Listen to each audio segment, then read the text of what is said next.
Just left the gym, got a great workout in, did a little nice full body because I missed yesterday, so I had to make up for lost time. But today in this video, we're going to talk about how we can all make our lives a little bit easier. You know what I mean? I know a lot of y'all like, sign me up, make my life easier. Life is already as hard as it is, but we make life complicated, you know what I mean? And a lot of it isn't our fault. A lot of it is just the way we was programmed. A lot of it was the way we were taught to look at life and how to deal with things around us. Because there's a way you can kill two birds with one stone in life, but we were taught how to chase two rabbits and maybe catch one. One of my favorite groups of all time, Wu-Tang, you know, they got artists named Raekwon and Ghostface, and they got a song called Can It All Be So Simple? And the answer is yes. Things can really be more simpler, you know? And one way we can make life way easier for us, rather than exerting extra energy that may not pay off, is by leading with our mind rather than our body. You know, not one of my quotes, but one of the quotes that like helps me is the body follows the mind. You know what I mean? Not the mind follows the body. And when I say body, I don't just mean your physical body. I just mean the physical, everything outside of yourself. You know, we were taught kind of to react to the outside world, react to things happening to us that we really can't control. And that's how we get all worked up when things don't go our way. Rather than understanding that if our mind is right, then however our mind is in the internal, the world has to reflect externally. But we were taught that the outside and the physical and the body is the real world. So then when we respond to that and we get a result that we don't really like, it upsets us. And we keep viewing and keep reviewing the same old nonsense that we don't want to see. A lot of people are kind of on airplane mode. And what I mean by that is a lot of people really don't think. A lot of people's body really is leading their minds. And you're going to see it in people's morning routines. When people first wake up in the morning, it's like they check their phones or they text somebody rather than getting their mind correct and getting ready, well prepared for the day. And then you wondering why you're chasing the day or why the day has a hold of you. But when you understand that all is mental, one of my favorite books is called The Kabbalion. And in that book, it says the all is mental. Everything is the mind. And that opened things up for me because everything we see outside of ourselves once started off in somebody's mind.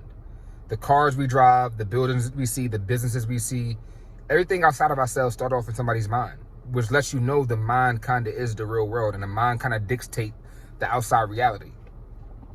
And let's be honest, if your mind is sharp, you can recover everything in the physical, everything that your body has, you know? But if your mind's not sharp, if you get something that you always wanted in the physical, you risk losing it just as fast as you got it because you didn't have the identity or the skill sets to maintain or keep it and scale it.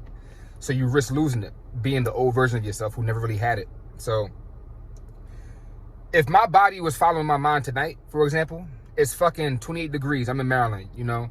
And if you know anything about probably the East Coast, a lot of y'all states probably got hit too. We got a crazy snowstorm like about a week and a half ago. And we're still kind of recovering here in Maryland. Still parking spots and still sidewalks all covered up with snow. And now it's basically ice. But if my body was leading my mind, I would have stayed my ass home. I wouldn't have came to the gym at 1 o'clock in the morning. I would have stayed my ass home because my body was telling me like, nigga, you good enough. You know your body like the back of your hand. You fit enough. You don't have to go to the gym. You could take another rest day. It's cold. Don't you want to stay in the warm, nigga? That's what my body was saying. But I understand my body follows my mind. So I made my mind up to, you know what? I'm going to come to the gym regardless of how I feel because I understand how I feel will adapt to my mindset. How I feel will adapt to what I'm doing in the moment. You know what I mean? My feelings are just basically like a trigger to get me from pushing forward with whatever I want to do. But it's going to align with whatever I'm doing in that moment. So once I get to the gym and I understand, I start getting my endorphins worked up, I start sweating, I start seeing the pump, then I'm going to feel good about that I came to the gym. My mind controls my body. My body doesn't control my mind because let me have missed a day off. I would have woke up tomorrow with regret. Like, damn, it wasn't really that serious. I skipped another day. This dude's out here outworking me. So, and same thing with lottery winners. The mind and body concept goes in every aspect of life because everything's interconnected. It might not look the same on the outside, but it's the internal processes of everything on earth is kind of the same.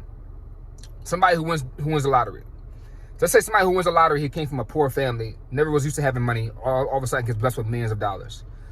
There's a reason why most lottery winners lose their money, because they got new money with an old identity. The old selves was still thinking about how money was scarce, or like whatever the things they want to splurge on, or how they're going to spend the money before it all goes away. So when that new money came, they got the old result. And then once that money is gone, they can't recover it because they didn't get it with any real skill.